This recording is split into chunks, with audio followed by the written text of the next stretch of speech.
I was in a terrible crash and found unconscious. Doctors called my parents. They said, "She's not truly ours. We don't owe her a thing." Then they walked away, leaving me to die. A week later, they returned for the inheritance. But my hospital bed was empty. Only a letter remained, and when they read it, their faces turned pale.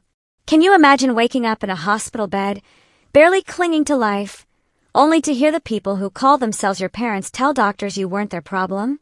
To hear them say, "She's not our real daughter. We owe her nothing," and then walk away leaving you for dead? Because that's what happened to me. They thought I wouldn't survive the night, but oh, they were so wrong. And when they finally came back, ready to claim an inheritance they believed was theirs, they found my bed empty. Only a letter remained. A letter that would unravel their entire lives. Look, if you're watching this, and you've ever felt like you didn't quite belong, like you were fighting for a love that should have been freely given, then hit that like and subscribe button. Trust me, you'll want to hear how I rewrote my ending. My name is Rebecca. I'm 28, and I grew up in a picture-perfect white colonial in a quaint Boston suburb. From the outside, we were the quintessential American family. Mom, Dad, 2 daughters. Our photo albums were filled with staged smiles, matching birthday decorations, and piles of Christmas presents. But photos, they lie. I was only 5 years old when I first felt that gut-wrenching feeling of being different. My sister, Allison, had knocked over a vase, and I, being the ever-eager-to-please child, automatically said, "I did it." Later, I overheard my mother on the phone, her voice dripping with affection. "Rebecca's always so eager to please. Not like Allison. Allison has spirit." Spirit. That was the word they used for Allison's tantrums, for her refusal to eat vegetables, for her talking back. When I did my homework without being asked, it was because I was beautiful. When Allison finally did hers, she was brilliant. The differences were subtle, but they built up. Allison got the bigger bedroom. Allison chose the restaurants on family night. Allison's artwork covered the refrigerator, while mine was neatly filed away in a drawer. "Your sister needs more encouragement," my father explained once when I asked why my straight A's didn't earn the same celebration as Allison's B-. "You're just naturally good at school." I was 12 when I finally stumbled upon the truth. It was past midnight, and I'd crept downstairs for water. My parents were arguing in the kitchen, their voices sharp and clear in the quiet house. "You've always favored Allison," my mother hissed. "It's like you're trying to make up for Rebecca not being yours." My father shot back, "She's not yours either, Margaret. We agreed when we took her that we'd never treat her differently." The glass slipped from my hand, shattering on the hardwood. I ran back to my room, heart hammering, pretending to be asleep when my mother checked on me. Adopted. The word hung in the air, explaining everything and nothing. Why my hair was dark when theirs was blonde. Why my eyes were green when theirs were blue. Why, no matter how hard I tried, I never quite belonged. The next morning at breakfast, I waited for them to tell me, to explain, to reassure me that I was loved. They said nothing. So I did. "I heard you last night," I said, my voice small but steady. "I know I'm adopted." My father's newspaper lowered, my mother paused pouring coffee. Then she smiled that tight, empty smile that never reached her eyes. "Don't be ridiculous, Rebecca. You must have been dreaming." And that was it. No confirmation, no denial that felt like truth. Just gaslighting and breakfast as usual. I learned that day that in our house, appearance was everything. Truth, not so much. After that, I plunged myself into being perfect. If I couldn't be loved for who I was, maybe I could be valued for what I achieved. I graduated top of my high school class, earned a full scholarship to MIT, and launched my own tech company at 22. My parents, of course, attended my graduation. They smiled for photos, accepted congratulations for raising such an accomplished daughter. But there was always a distance in their eyes, as if they were looking at a project, not a person. Only my grandmother Martha truly saw me. She lived in a beautiful old Victorian in Cambridge, filled with books, antiques, and the comforting scent of cinnamon. I spent every summer there after that adoption revelation at 13. "You have your mother's eyes," she told me once, the only acknowledgement from any family member that I had biological parents somewhere out there. "Who is she?" I asked. Martha patted my hand. Someone who loved you very much but couldn't keep you. Someday, when you're older, I'll tell you everything. But someday kept getting postponed. After you graduate. Then, when you're settled in your career. Finally, when the time is right. Meanwhile, my relationship with my parents grew colder. My father's law firm even represented my main competitor in a patent dispute. When I confronted him about the obvious conflict of interest, he simply said, "Family is one thing. Business is another." Allison, following in my father's footsteps, though he'd switched to corporate law before we were born, became a surgeon. Their shared medical background became yet another thing that excluded me from family conversations. The final straw broke 3 years ago at Thanksgiving dinner. Grandmother Martha was there, frail but still sharp as ever. Conversation turned to my company's recent success. We just secured major funding for an AI-powered medical diagnostic tool. "I always knew Rebecca would do something special," Grandmother said proudly. "Yes, well," my mother replied, that familiar, dismissive tone in her voice. She always was determined to prove herself. "Prove myself," I echoed. "Is that what you think I've been doing all these years?" "Isn't it?" my father asked, sipping his wine. "Most adopted children go through a phase of overachievement. It's quite common, actually." That casual confirmation, after 15 years of denial, stunned me into silence. "Dad!" Allison looked genuinely shocked. "What are you saying?" "Oh, she knows," my mother waved dismissively. "She's known since she was 12, though I don't see why we need to discuss it at dinner." "You've denied it my entire life," I cried, my voice shaking. "Every time I asked, you made me feel crazy for even suggesting it." "We thought it was better that way," my father replied, as if explaining something to a difficult client. "Children need stability." "I needed truth," I countered. "The truth is," my mother said, her voice sharp, "we gave you everything. A beautiful home, the best education, every advantage. Most adopted children would be grateful." Grandmother Martha's hand came down hard on the table. "That's enough, Margaret." But it wasn't enough for me. 20 years of feeling like an outsider, of conditional love, of gaslit reality came pouring out. "You never wanted me," I said, my voice raw. "You wanted the idea of me. The perfect daughter you could show off, the one who would validate your parenting without ever demanding actual parenting from you." I stood up, my napkin falling to the floor. "I'm done trying to earn love that should have been freely given." I left that night and didn't look back. I changed my phone number, moved to a new apartment. Grandmother Martha was the only one I stayed in touch with, meeting for our weekly Sunday brunches away from my parents' house. "They do love you," she insisted once. "They just don't know how to show it." "Love isn't supposed to be this hard," I replied. 6 months ago, she died peacefully in her sleep. I was traveling for work and missed the funeral. My parents didn't even bother to call me. I found out through an attorney's letter, informing me that Grandmother Martha had left me her house and the majority of her estate. I never got to hear the truth about my birth parents from her lips.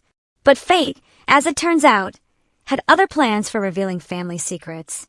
The day of the accident started like any other Tuesday. I was at my company headquarters in Cambridge, running tests on our newest software. It was raining, that gentle, persistent New England drizzle that makes everything gray and slightly blurred. "You should head home, Rebecca," my business partner, Samantha, suggested around 8. "The update can wait." But I've never been good at leaving things unfinished. By the time I finally left, it was after 10 p.m., and the rain had turned into a downpour. I remember thinking I should call a car service, but my apartment was only 15 minutes away. What could happen in 15 minutes? The intersection of Maple and 3rd has a blind spot that locals know to watch for. The drunk driver who hit me wasn't local. I remember headlights suddenly filling my car, impossibly bright. The sickening sound of metal crushing metal, the strange sensation of spinning. They told me later that my car flipped twice before hitting a lamp post. The airbag saved my life, but I fractured 3 ribs in my collarbone. My head hit the side window hard enough to cause a traumatic brain injury. I have flashes of memory from the ambulance, red lights pulsing, a paramedic saying my name over and over, the oxygen mask over my face. Then darkness. When I next became aware, it was through voices, distant, clinical. I couldn't open my eyes or move, but I could hear. This state, conscious but unable to respond, would later be explained as a result of the brain injury and the medically induced coma they placed me in to reduce swelling. Significant trauma to the temporal lobe, a woman's voice was saying. We've managed to control the intracranial pressure, but the next 24 hours will be critical. Have we located next of kin? Another voice, male this time. Emergency contact in her phone is listed as mother. We've called. They're on their way. Time has no meaning when you're floating in darkness. I don't know if it was minutes or hours later when I heard them arrive. Mr. and Mrs. Mitchell. I'm Dr. Chin, the neurologist managing your daughter's case. What happened? My father's voice, tense and controlled as always. Dr. Chin explained the accident, my injuries, the induced coma, the uncertain prognosis. And what exactly are you doing for her? My mother, sounding irritated, as if my traumatic brain injury was an inconvenience in her schedule. Currently, we're monitoring intracranial pressure and maintaining the coma to give her brain time to heal. She'll need surgery once she's stabilized to repair the orbital fracture. Surgery! My father again. What kind of costs are we looking at here? There was a pause. I imagine Dr. Chin was giving them the look medical professionals reserve for particularly callous family members. Your insurance information would be helpful, she finally said, and we'll need authorization for the surgical procedure. There's been a misunderstanding, my mother said, her voice dropping. Rebecca isn't actually our daughter. I'm sorry. The doctor sounded confused. She has you listed as her emergency contacts. She was adopted, my father explained smoothly. Informally. The papers were never properly filed. I see. The doctor's voice had cooled significantly. Nevertheless, as her emergency contacts, you're not understanding me, my mother interrupted. She's not our responsibility. We owe her nothing. I'd experienced their emotional abandonment my entire life. But this was different. This was leaving me to die. Without authorization for treatment, the doctor began. Then don't treat her, my father said simply. Isn't there a state fund for indigent patients or something? Mr. Mitchell, your daughter is critically injured. Without surgery, she's not our daughter, my mother insisted. Not legally. Not really. There was silence. Then the sound of papers rustling. There's also the matter of Martha Mitchell's estate, a new voice said. A nurse, maybe. The patient was notified as the primary beneficiary. That's a family matter, my father said quickly. My mother was not in her right mind when she made that will. We've been meaning to contest it. I see, the doctor said coldly. Well, in the absence of family willing to authorize treatment, we'll have to proceed under emergency provisions. Nurse Davis, please document this conversation and contact hospital legal. We'll be going now, my mother announced. Please don't contact us again regarding this patient. Footsteps. The door opening and closing. They were gone. I tried to scream, to move, to give any sign that I could hear them abandoning me. But I was trapped in my broken body, a prisoner of my own consciousness. I've never seen anything like it, the nurse, Davis apparently, said quietly. Their own daughter. Rich people, the doctor muttered. Call legal, then check her phone for other contacts. There must be someone who gives a damn about this woman. Time passed. I drifted in and out of awareness. Pain came, and went as medication flowed through my system. Different voices spoke around me. Medical jargon I couldn't fully comprehend. But one voice became familiar, gentle, constant. I'm just changing you for Rebecca. You're doing great. Nurse Emily Davis became my lifeline. She talked to me during her shifts, updating me on my condition, explaining the treatments, telling me about the weather outside. She'd play music from her phone, everything from classical to Taylor Swift. The latest research shows coma patients can hear us, she told someone. I'm not leaving her alone. Not after what her parents did. 3 days after the accident, through Emily's one-sided conversations, I learned that the hospital had located Samantha. My business partner and friend had rushed to the hospital, authorized the treatments, and was now fighting my parents on multiple fronts. Your friend is something else, Emily told me during a sponge bath. She's got her lawyer here every day, making sure you get everything you need.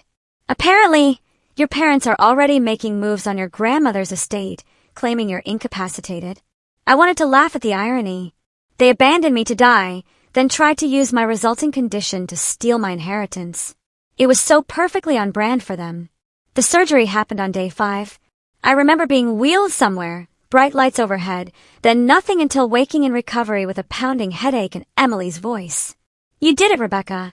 Surgery went perfectly. Dr. Chin says your brain swelling is already reducing. They're going to start bringing you out of the coma tomorrow." True consciousness returned gradually, the ability to squeeze a hand when asked, then opening my eyes to blinding light. Then the agonizing process of having the breathing tube removed. "What? Where?" My voice croa, cut through lips that felt alien. "Massachusetts General," Emily answered, appearing in my field of vision. "You're okay. You're going to be okay." But I wasn't okay. Not really. Because now I had to process what I'd heard. My parents had not only abandoned me my entire life, they had literally left me to die. Recovery was excruciating. Every movement sent shards of pain through my broken body. The first time they helped me sit up, I vomited from the vertigo. The steps I took with the physical therapist left me drenched in sweat and tears. But physical pain was nothing compared to the psychological wound of knowing my parents had walked away when I needed them most. That knowledge sat like poison in my veins, tainting every moment of recovery. "You're doing amazing," Samantha would say during her daily visits. She brought my laptop, handled company decisions, fielded press inquiries about my accident. "The doctors say you're recovering twice as fast as expected." Spite is a powerful motivator, I joked weakly. It was during the first week of my hospital stay that Samantha finally told me about grandmother Martha. "I didn't want to add to your stress," she explained, sitting in the visitor's chair beside my bed. "But you should know, your grandmother's attorney has been trying to reach you. Your parents are challenging the will." "What?" I struggled to sit up straighter. "On what grounds?" "They're claiming you're mentally incompetent due to your injuries." Samantha's expression was grim. "They filed the paperwork 3 days after your accident." The timing wasn't coincidental. They'd walked out of my hospital room, leaving me to die, and gone straight to a lawyer to steal my inheritance. "I need to talk to her attorney," I insisted. James Wright arrived the next morning, a dignified man in his 60s with silver hair and kind eyes behind wire-rimmed glasses. He'd been my grandmother's attorney for 30 years. "Miss Mitchell," he greeted me formally. "I'm relieved to see you recovering. Your grandmother would be pleased." "My parents are trying to steal her house," I said without preamble. He nodded, placing his briefcase on the bedside table. "They filed for an emergency conservatorship, citing your medical condition. I've submitted medical reports from your doctors confirming you're competent to manage your affairs. The judge has temporarily frozen the estate until you can appear in court." "When?" "That's up to your medical team. There's no rush. The assets are secure." He pulled out a thick envelope from his briefcase. "Your grandmother asked me to give you this if anything happened to her before she could tell you herself." The envelope felt heavy in my hands. "What is it?" "The truth, I believe." He stood to leave. "She loved you very much, Rebecca. Never doubt that." I waited until evening to open it, after the nurses had finished their rounds and the hospital had quieted for the night. The letter began, "If you're reading this, I failed to keep my promise to tell you everything in person. Forgive an old woman's cowardice. Some truths are harder to speak aloud than others. You've wondered about your birth parents all your life. The truth is, your mother was my niece, Caroline. She was 18 when she got pregnant. Young, scared, and in no position to raise a child. Your biological father was her high school boyfriend who left for college and wanted nothing to do with a baby. I suggested adoption within the family. My son, Richard, and his wife, Margaret, had been trying for a child without success. It seemed the perfect solution. You would remain connected to your biological family, and they would have the baby they desperately wanted. What I didn't know then was that Margaret was already pregnant with Allison. She learned this just weeks after they took you home. Suddenly, they had 2 infant daughters instead of 1. I watched over the years as they treated you differently. I confronted Richard about it many times. He would always promise to do better, to love you equally.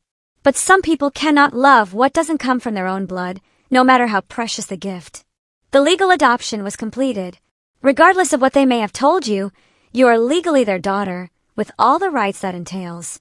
I've included the court documents proving this. I've also included the truth about your birth mother. Caroline died 5 years ago in a car accident, having never married or had other children. She asked about you often. I kept her updated on your accomplishments, your growth into the remarkable woman you've become. The house and everything I leave to you is rightfully yours, not just by my choice, but by blood. You're my family in every way that matters. I hope you can forgive me for not telling you sooner. I thought I was protecting you, but perhaps I was really protecting myself from having to explain my role in placing you with parents who couldn't love you as you deserved. Know that I have loved you completely from the moment Caroline placed you in my arms. All my love, always, Grandmother Martha. I read the letter 3 times, tears streaming down my face. Then I examined the documents. My original birth certificate naming Caroline Mitchell as my mother, the adoption papers with my parents' signatures, the amended birth certificate listing Margaret and Richard Mitchell as my parents. It was all there. The truth. The proof. The confirmation that legally, morally, and by blood I was a Mitchell. And my parents had lied. To the doctors, probably to Allison, and certainly to themselves. That night I made 2 decisions. I would recover fully, no matter how hard I had to work. And I would make sure my parents faced the consequences of their actions. I threw myself into physical therapy with renewed determination. 2 broken ribs, a shattered collarbone, facial fractures, and a traumatic brain injury. None of it would stop me. I graduated from walker to cane within weeks, surprising even my therapists. You're a machine, my physical therapist, Jake, commented during one particularly grueling session. I have somewhere important to be, I replied, pushing through the pain to complete another set of exercises. Weeks later, Dr. Chin cleared me for discharge. Emily helped me pack up the cards, flowers, and gifts that had accumulated in my room, most from colleagues and friends, none from family. What now? Emily asked as she wheeled me toward the hospital exit where Samantha waited with her car. I looked up at the nurse, who had advocated for me when my own family wouldn't. Now I go home and write a letter. As Samantha drove me to her apartment, where I'd be staying during outpatient recovery, I stared out the window at the Boston streets. Somewhere across town, my parents were probably still plotting, still lying, still expecting to get away with it all. They had no idea what was coming. Samantha's guest room became my war room. On the wall, I created a timeline of events, connecting my accident to my parents' legal maneuvers. My laptop became command central as I gathered evidence and formulated strategy. You should be resting, Samantha worried, bringing me tea one evening. I'll rest when it's done, I replied, not looking up from the email I was writing to James Wright. My first step was securing my legal position. James confirmed what Grandmother Martha's letter had stated. My adoption was completely legal. My parents' claim that it was informal was an outright lie. They have no case for contesting the will, James assured me during one of our daily calls. But they're trying another angle now, claiming that as your parents, they should be your legal guardians during your recovery. After abandoning me at the hospital, I was incredulous. They're saying it was a misunderstanding, that they were in shock. They've submitted affidavits claiming deep concern for your welfare. I bet they have, I thought, recalling the hospital security footage Emily had mentioned. Can we subpoena the hospital records? Already done, James said, and I could hear the smile in his voice. The footage contradicts their affidavit rather dramatically. Next came property security. Grandmother Martha's house stood empty while the estate was in probate, but I knew my parents still had keys. I hired a security company to change the locks and install cameras throughout the property. We can set up remote monitoring, the security consultant explained. You'll be able to see any activity in real time on your phone or computer. Perfect, I said. And I want the footage backed up to a secure cloud server. Then came the most difficult part, writing the letter. I must have drafted it 20 different times, ranging from rage-filled accusations to cold, clinical facts. None of it felt right. You're overthinking it, Samantha said one night as I crumpled yet another attempt. Just speak from your heart. My heart wants to burn their world down, I admitted. Then say that. I shook my head. This isn't about revenge. It's about truth. It's about finally being seen. The breakthrough came during a session with Dr. Morris, the therapist I'd been seeing since leaving the hospital. "What do you really want from them?" she asked after I'd explained the situation. "I want them to acknowledge what they did, not just at the hospital, but my whole life. And if they never do," the question hit me like a physical blow, "then I want to be free of needing them to." That night, I wrote the letter that would be waiting for them. Not from a place of anger, but from a place of clarity. I detailed their decades of emotional neglect, the lies about my adoption, and their ultimate betrayal at the hospital. I included copies of the security footage showing them abandoning me, and copies of the legal documents proving my adoption was legitimate. But I also included forgiveness, not for their sake, but for mine. I was releasing them from any obligation to me and releasing myself from any obligation to them. "I no longer need your approval, your acknowledgement, or your love," I wrote in the final paragraph. "I am whole without you." I sealed the letter in an envelope and gave it to James to place in the house when the time was right. The final piece fell into place when James called to inform me my parents had scheduled a visit to Grandmother Martha's house, ostensibly to collect personal mementos before the estate was settled. "They filed the paperwork with the probate court," he explained. "They're coming this Saturday at 2 p.m. Will Allison be with them?" I hadn't spoken to my sister since Thanksgiving 3 years ago. I had no idea if she knew what our parents had done. "Yes, she's listed on the court filing." I took a deep breath. "Then it's time." That Saturday morning, James placed my letter on the dining room table in Grandmother Martha's house. The security company confirmed the cameras were operational. Samantha and I settled in at her apartment to watch the feed on my laptop. At exactly 2:03 p.m., my parents' Mercedes pulled into the driveway. The plan was in motion, and there was no turning back. Through the security cameras, I watched my parents and Allison approach the front door. My father looked annoyed, checking his watch repeatedly. My mother wore her charity event smile, the one that never reached her eyes. Allison hung back slightly, her expression unreadable. "The key isn't working," my father complained, jiggling the doorknob. "Did you try the back door?" my mother suggested. "I shouldn't have to try the back door. This is my mother's house." "Was her house," Allison corrected quietly. My father shot her a look before pulling out his phone. After a brief conversation, a locksmith arrived. I watched as he opened the door, had my father sign some paperwork, and departed. "Finally," my mother said, stepping inside. "Richard, check if the silver is still here. I want to make sure Rebecca hasn't already emptied the place."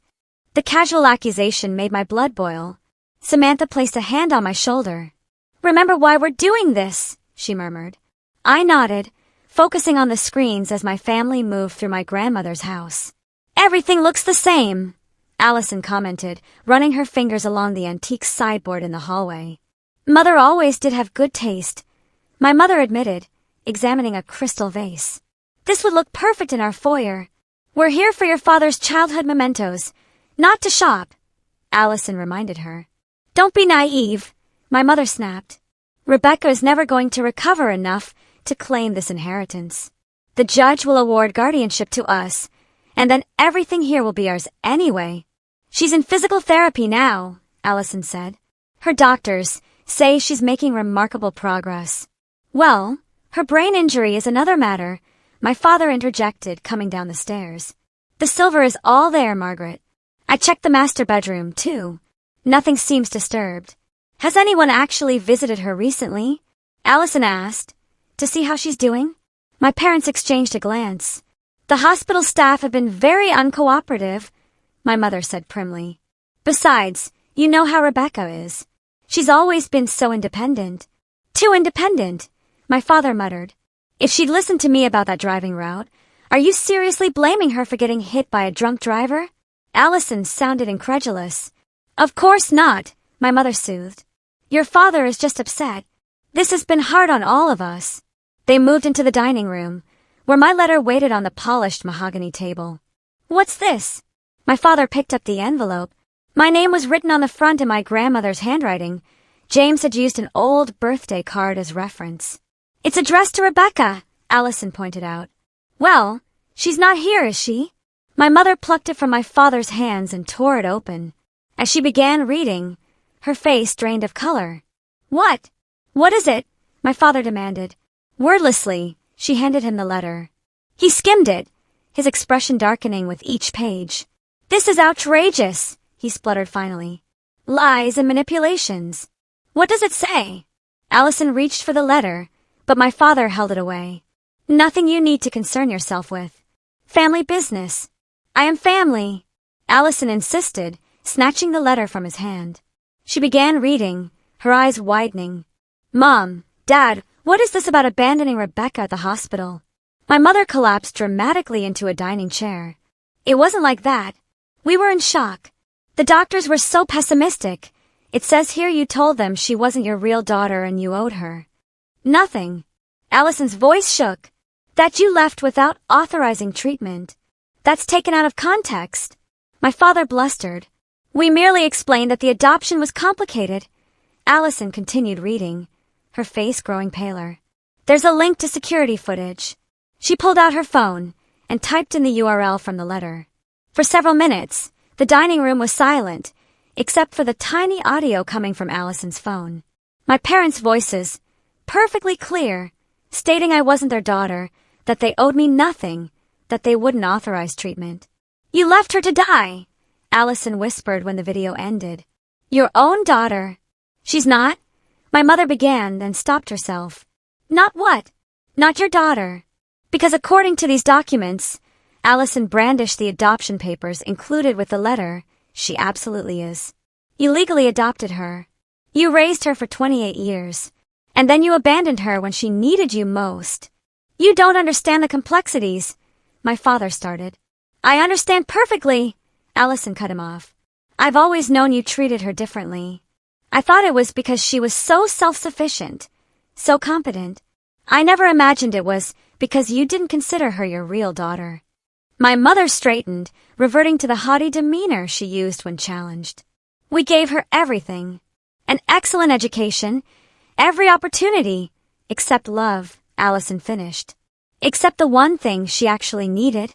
On the security feed, I watched my sister's realization unfold, the pieces falling into place, the recognition of patterns she'd observed but never understood. "All those times you dismissed her achievements," she said slowly. "All those times you made her feel less than. It wasn't because you had high standards. It was because you didn't think she belonged." "That's not true," my father insisted. "We always wanted the best for her. The best." Allison's voice rose. "You left her with brain trauma and broken bones to die alone in a hospital. How was that the best?" My mother stood suddenly. "We need to find Rebecca. She's clearly been poisoned against us. That Samantha person has always been a bad influence. She knows about the conservatorship filing, doesn't she?" My father realized, scanning the letter again. "She knows we're trying to take control of Mother's estate. Is that all you care about?" Allison asked, incredulously. "The money, the house. What about your daughter who nearly died?" "Of course, we care about Rebecca," my mother said automatically. "But we have to be practical in her condition that you made worse by abandoning her." Allison interrupted. "Her condition that you're now trying to exploit to steal her inheritance." My father's face hardened. "That's enough, Allison. This doesn't concern you. Doesn't concern me. Rebecca is my sister." "Half-sister," my mother corrected reflexively, then pressed her hand to her mouth as if trying to push the words back in. Allison stared at her. "So it's true. You really don't think of her as family." The realization seemed to physically pain her. She gathered the letter and documents with trembling hands. "I can't be here right now.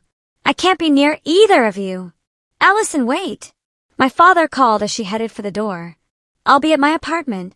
Don't call me. I need time to process this." She gestured vaguely at them. All of this. After she left, my parents stood in stunned silence. "Now look what you've done," my mother finally hissed. "You've turned Allison against us too." "Me? You're the one who called Rebecca her half-sister." "Well, she is. And now both our daughters hate us. And Rebecca is going to use this letter and that video to destroy us in court." My father paced the dining room, running his hands through his thinning hair. "We need to call Gerald, their lawyer. He'll know how to spin this. We can say we were distraught, not thinking clearly. The video, Richard. The video shows us perfectly calm, perfectly clear. We'll say it was edited. Deepfakes are everywhere these days. My mother sank back into the chair. This is a nightmare. They continued plotting for another hour, calling their lawyer, searching the house for valuables they could claim as family heirlooms, making lists of potential character witnesses who could testify to their parental devotion. It was painful to watch, but also illuminating. They never once expressed concern for my well-being. Never once questioned whether their treatment of me had been wrong. They were solely focused on damage control, on preserving their reputation and access to my grandmother's money. When they finally left, taking several small antiques despite Allison's earlier objection, I closed the laptop. Well, Samantha said quietly, that was exactly what I expected. They haven't changed. I finished for her. They never will. My phone buzzed with a text from an unknown number. It's Allison. We need to talk. Please. I stared at the message for a long moment before responding. Tomorrow, 10 a.m. The cafe on Cambridge Street. Whatever came next, I was finally ready to face it on my terms. The cafe on Cambridge Street was busy when I arrived, leaning on my cane.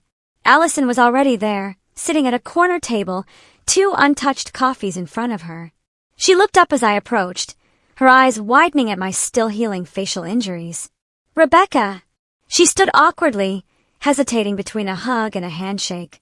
We settled for an uncomfortable nod. Allison! I eased myself into the chair opposite her. You wanted to talk. She pushed one of the coffees toward me. Black with 1 sugar. You still take it that way. I nodded, surprised. She remembered. Thanks. I didn't know, she blurted out. About the hospital, about them leaving you there. I swear I didn't know. I believe you, and I did. Allison had many faults, but deliberate cruelty wasn't one of them. Did you read the entire letter? She nodded miserably. And watch the video. I can't believe they would do that to anyone, let alone their own daughter. Not their daughter, I corrected automatically. Not in their eyes. But you are.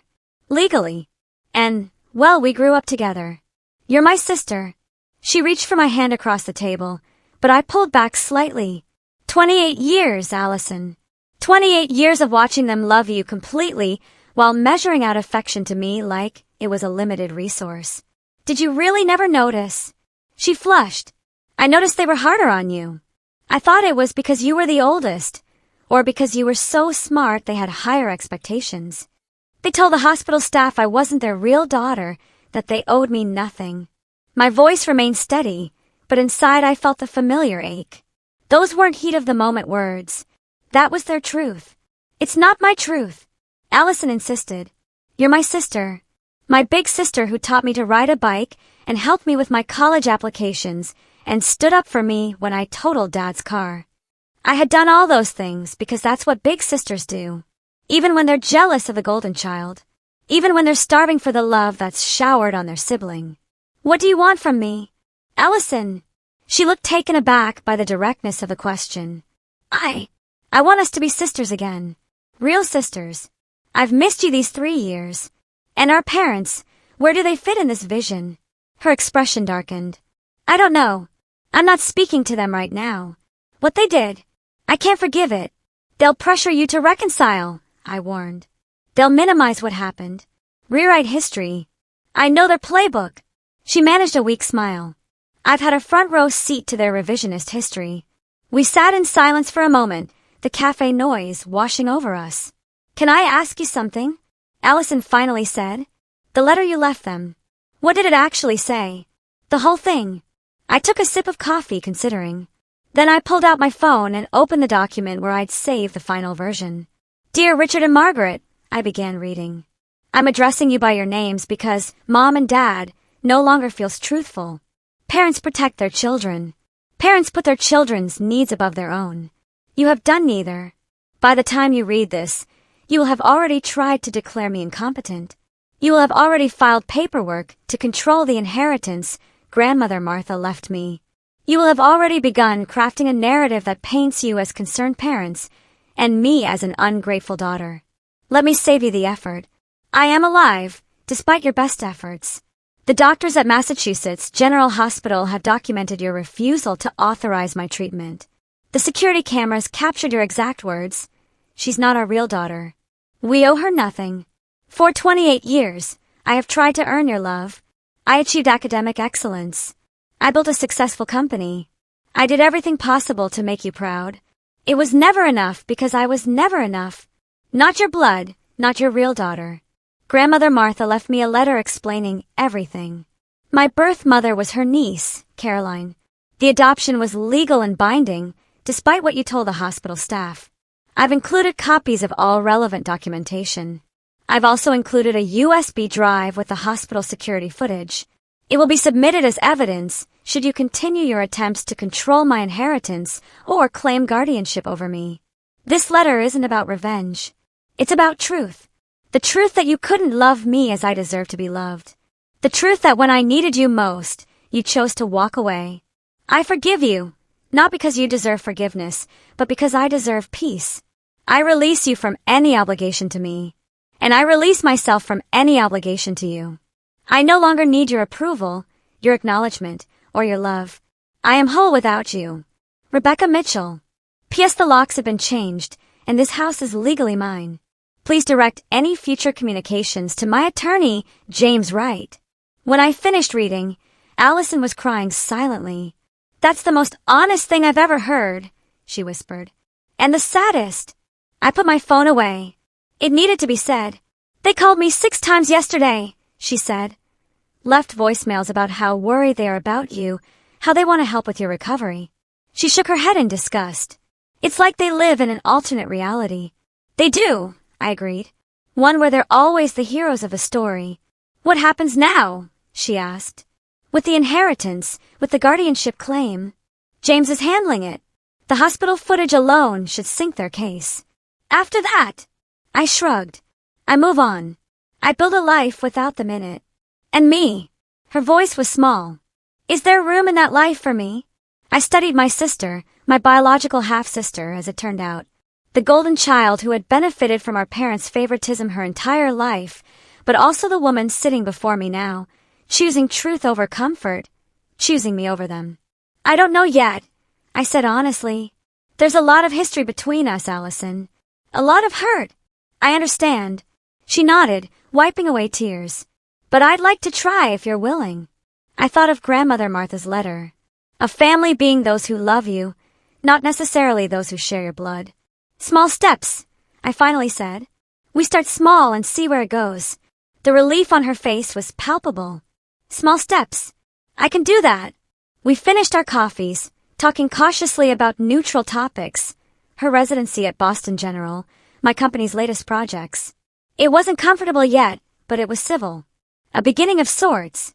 As predicted, my parents escalated their efforts after finding the letter. They called everyone they knew in the legal community, trying to find a judge who would grant their conservatorship request. They attempted to access my medical records, claiming parental rights. They even tried to contact my doctors directly. None of it worked. The hospital footage was damning, and James Wright was relentless in protecting my interests. The conservatorship request was denied. The probate judge ruled in my favor regarding Grandmother Martha's estate. The house and everything in it was legally mine. 3 weeks after our cafe meeting, Allison called me. They're filing for a hearing to contest the adoption, she said without preamble. They're claiming Grandmother Martha coerced them into adopting you. That they never wanted to in the first place. The words should have hurt. Instead, I felt oddly calm. Let them. The documentation is clear.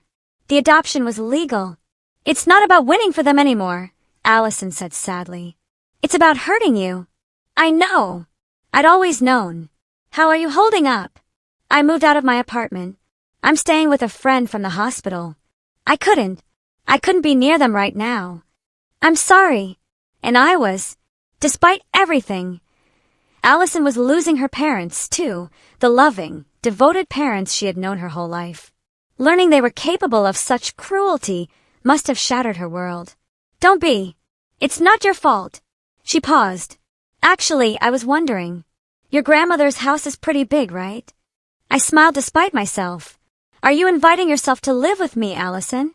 Just temporarily, she said quickly. Until I find a new place. And only if you're comfortable with it. It was a big step, bigger than coffee at a cafe. But perhaps it was time for big steps. The East Wing has its own bathroom, I told her. And I'm rarely home before 8 anyway. Really? You mean it? Small steps, remember? We'll see how it goes. After we hung up, I sat looking out the window of my temporary apartment. Somewhere across town, my parents were plotting their next move. Still unable to accept the truth of what they'd done. Still unable to see me as their daughter, deserving of love. But for the first time since the accident, I wasn't defined by their rejection. I was defined by my survival, my resilience, and the family I was choosing to build around me. The letter had done its work. Not by changing them, nothing could do that, but by freeing me from needing them to change. 6 months after the accident, doctors declared my physical recovery complete. The last cast came off. The final follow-up MRI showed no remaining brain trauma, and my physical therapy sessions were reduced to once a month for maintenance. You're a medical miracle, Dr. Chin told me during our final appointment. Most patients with your injuries would still be in intensive rehab. I had good motivation, I replied, thinking of the letter, of my parents, of the life I was determined to reclaim. I moved into Grandmother Martha's house, my house now, in early spring. The Victorian needed updates, but I left the bones of it intact. The intricate woodwork, the stained glass transoms, the wide porch where Grandmother and I had spent summer evenings discussing books and dreams. Allison moved into the East Wing as planned. Our cohabitation was awkward at first. Too many childhood patterns to unlearn, too many sensitivities to navigate.